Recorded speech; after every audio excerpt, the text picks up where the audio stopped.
झील सुलोचना सुगृहिणी होई सासु घर को सुख शांति रे भरीदेव ए विश्वास देइथिले व्यासकवि फकीरमोहन सुलोचना पितामाता डॉक्टर पंकज और सुचित्रा। आज से विश्वास और भरोसा रे संतोष व्यक्त करिसेंती सासु घर को आसी ओडिशा सरकारंकर मंत्री मान्यवर सूर्यवंशी सूरज और चंद्रमणिंकर पितामाता कालिकींकर और सौभागिनी।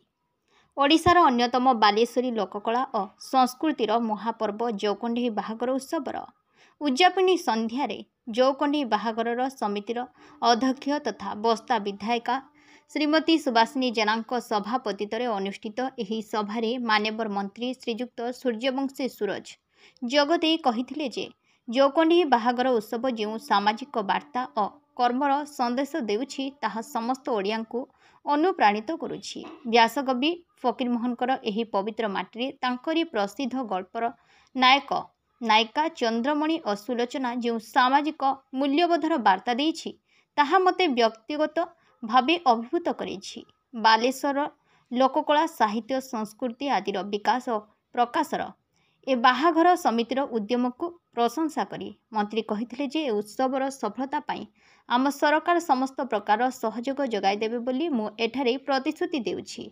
ए अनुष्ठान सरकारी मान्यता पाउ बोली आमे चेष्टा करिबो। मान्यवर मंत्री एही अवसर रे जौकंडी बाहाघरर स्मरणिका उन्मोचन करिथिले। उपस्थित बरकर्ता कर्ती कवि तथा लेखक कालिकींकर दास और तांकर सहधर्मिणी सौभागिनी मिश्र तथा कन्याकर्ता कर्ती विशिष्ट शिक्षाविद डॉक्टर पंकज कुमार जेना और डॉक्टर सुस्मिता जेना को शुभेच्छा जणाइथिले। अन्यमानक मध्यरे एही उत्सव रे सदर विधायक मानस कुमार दत्त इमामी पेपर मिल रो व्यवस्थापक डॉक्टर यूसुफ अली सल्ला समाजसेवी मौसम कुमार सिंह जोग देइथिले।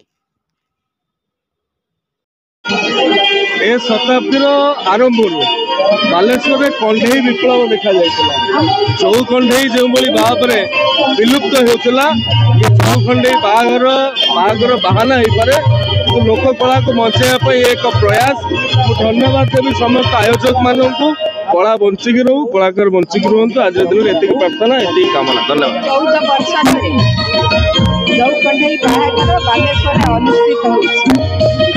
सर्वप्रथमे आमर संस्कृति परंपरा ऐतिह्य को मान्यता देवा सहित जो मैंने जो कंढे तैयारी कर प्रोत्साहन देवाई 14 वर्ष पूर्व ये कार्यक्रम आम आरंभ कर आज सौभाग्यर कथा 14 वर्ष धरी आम केवल जो कंढे जो मैंने प्रस्तुत कर प्रोत्साहन दबा संगे संगे जो शिल्प को प्रोत्साहन दौचु ता छाड़ी जी आमर हस्तकला अच्छी जी सब कलाकार मैंने अच्छा आम 14 वर्ष धरी प्राधान्य दौचु। जमीक मोगल तामसा हो तड़िया नाट हो आम अंचल सर्वोपरि आम बालेश्वर जिलार और ओडिशार विभिन्न कलाकार मानक आम मान्यता दबा संगे संगे जो मैंने बिल कबाटी जो मैंने गरीब श्रेणीर लोक पुओ झील को विवाह कराऊँ ता छड़ी वृक्षरोपण को आरंभ कर विभिन्न सामाजिक काम आम हाथ को धन्यवाद।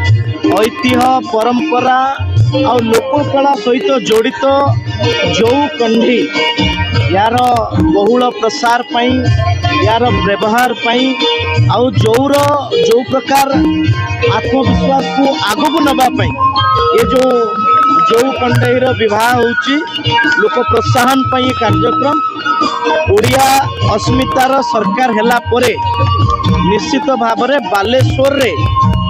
बालेश्वर लोककला को आगू नवाई माननीय मंत्री भी कही सारे ओडिशा सरकार भी से तत्पर अच्छी। मु भावुची गोटे लंबा पाचेरी अंत घटी समय आसी बालेश्वर सार्वभौमत्व को बालेश्वर संस्कृति को पूरा ओडिशा रे उज्जीवित करने।